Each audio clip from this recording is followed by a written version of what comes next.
안녕하세요. 광주 미희TV입니다. 저번 영상에 이어서 정액검사 이야기를 조금 더 해보려고 합니다. 정액검사 1화가 궁금하신 분들은 여기를 참고해 주세요.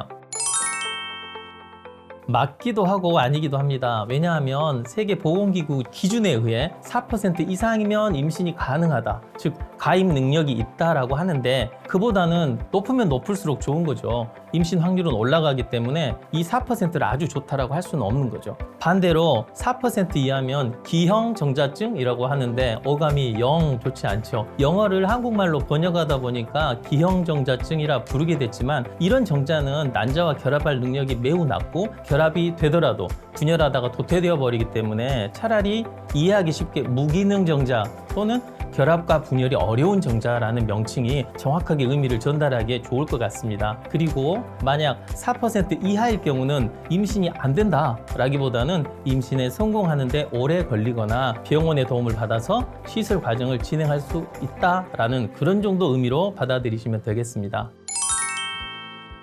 그렇습니다. 머리가 너무 작거나 난자의 껍질을 녹이는 단백질 분해 요소가 정자 머리에 없거나 커다란 물혹이 머릿속에 있거나 꼬리가 감겨서 운동성이 없거나 하는 이런 모든 정자들은 기능을 할 수 없다고 보시면 됩니다. 정자의 기능, 즉 임무란 남자의 DNA를 난자 내에 넣어주는 건데 이 기능이 안 되는 것이죠. 혹시라도 결합이 된다 해도 비정상적인 정자의 DNA 역시 문제가 있어서 세포 분열 등이 일어나지 않고 수정 아주 초기에 도태되어 버리는 그런 경우가 대부분입니다. 오, 대단하신데요. 여러 가설이 있는데 그중 한 가지에 대해서 먼저 말씀드려 볼게요. 원시 시대에는 한 여성이 배란기인데 여러 남자와 관계를 할 수도 있었겠죠. 적절한 시점에 첫 관계한 남성의 정액 중 대개 정상 정자는 한 10% 된다 치면 그 정자들만 최대한 빨리 자궁을 통과해서 난자를 만나러 갑니다. 그런데 꼬리가 두 개거나 꼬리가 너무 길거나 찌그러졌거나 머리가 너무 크거나 이런 이상한 정자들은 자궁 입구에 엉켜서 바리케이트를 형성하게 되는데요. 이때 두 번째로 관계한 남성의 특공대 정자들이 이 바리케이트 때문에 전진을 할 수 없게 됩니다. 그런 이유로 정액의 비정상 정자가 많이 늘어났다라고 말하는 사람들이 있죠. 하지만 이건 어디까지나 가설일 뿐이고 사실은 1초에 1000개의 정자를 만드는 속도로 수억 개의 정자를 매일 만들면서 감수 분열까지 해서 염색체 수를 절반으로 줄여야 하니까 사실 정밀도가 떨어질 수밖에 없습니다. 반대로 말하면 우리는 10% 정도의 정상 정자를 만들기 위해서 나머지 수많은 불량품들을 부수적으로 생산하고 있다 이렇게 생각하시면 될 것 같습니다.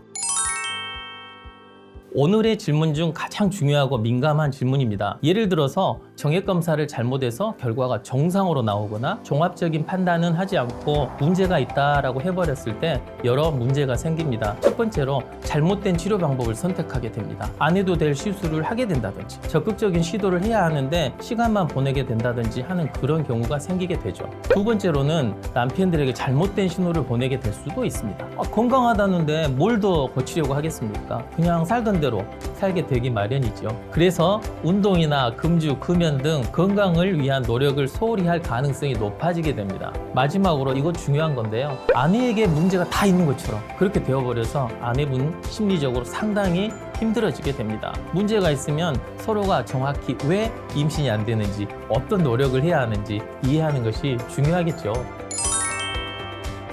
아까 정상정자 비율의 의미에 대해서 설명드렸는데요. 정액검사의 결과를 판독하는데 중요한 개념이 두 가지 더 있습니다. 하나는 총운동성 정자수라는 것이고 또 하나는 기형정자 인덱스라고 하는 것입니다. 어렵지 않으니까 들어보세요. 먼저 총운동성 정자수는 남성 정액검사 결과를 알려드릴 때 꼭 언급되는 항목인데요. 예를 들어 정액 1cc에 정자 1000만 마리가 들어있고 운동성이 50%다. 그러면 1cc 곱하기 1000만 곱하기 100분의 50이니까 500만 마리가 되는 거예요. 통상 총 운동성 정자수는 우리가 어떤 방법으로 임신 시도를 하는 것이 가장 좋은지 결정하는 가이드 중에 하나입니다. 500만 마리 이하다 그러면 시험관이 나올 수 있어요. 그리고 3,900만 마리부터 500만 마리 사이는 인공수정, 그리고 4,000만 마리가 넘어가게 되면 그냥 부부관계 시도해보는 것이 좋겠죠. 다른 많은 고려해야 할 요소가 있기 때문에 이게 절대적인 것은 아닙니다. 그리고 기형정자 인덱스라 부르는 개념은 한 정자에 몇 가지 기형적 요소가 있는지 살펴보는 건데, 예를 들어서 정자 머리가 찌그러져 있고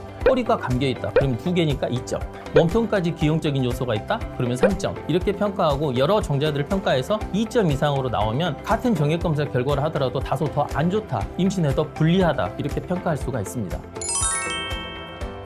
먼저 일상적인 노력으로 저는 착하게 살자 이렇게 말씀드립니다. 달리 말하면 술, 담배 같은 기호식품을 줄이거나 끊고 적당한 운동도 하고 정크푸드 좋아하시잖아요. 사실 멀리 해야 합니다. 잠 잘 자고 피로를 풀 수 있는 자신만의 방법을 만들어 나가는 거죠. 거기에 정액의 수나 운동성을 개선할 수 있는 여러 가지 비타민제 많이 나와 있거든요. 규칙적으로 복용하는 것도 중요하겠습니다. 헐렁한 바지를 입고 음낭이나 고환에 무리가 갈 수 있는 운동 등은 조금 피하시는 것이 좋겠습니다. 약간 하체를 차게 해주시는 것도 좋고요. 고환은 온도가 올라가면 모든 기능이 다 떨어지게 되어 있기 때문입니다. 그리고 정액 검사가 결과가 좋지 않게 나오실 경우에는 한 번 정도는 정계정맥류에 대해서 초음파 검사를 해보는 것도 고려해야 합니다. 수술 후 소견이 좋아지는 경우 자연 임신 시도도 가능하고 시술을 통해 임신 시도를 할 경우에도 성공률이 좋아지기 때문입니다. 총 2편으로 나눠서 정액 검사에 대해서 알아봤는데요. 임신을 시도 중인 부부들에게 조금이나마 도움이 되었으면